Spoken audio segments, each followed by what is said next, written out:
how to turn off Safari restrictions. Hey everybody, welcome back to our channel. In today's video I will guide you through the steps on how you can turn off restrictions on Safari, so make sure to watch the video till the end.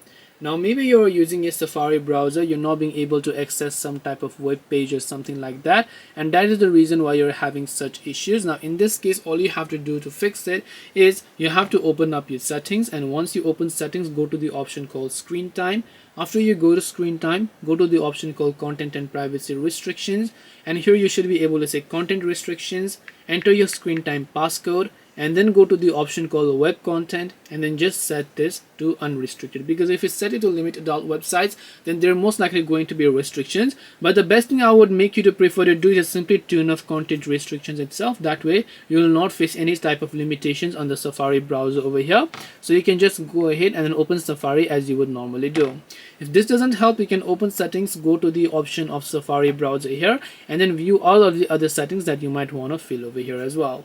So this way you should be able to turn off Safari restrictions. Hope this video was very helpful.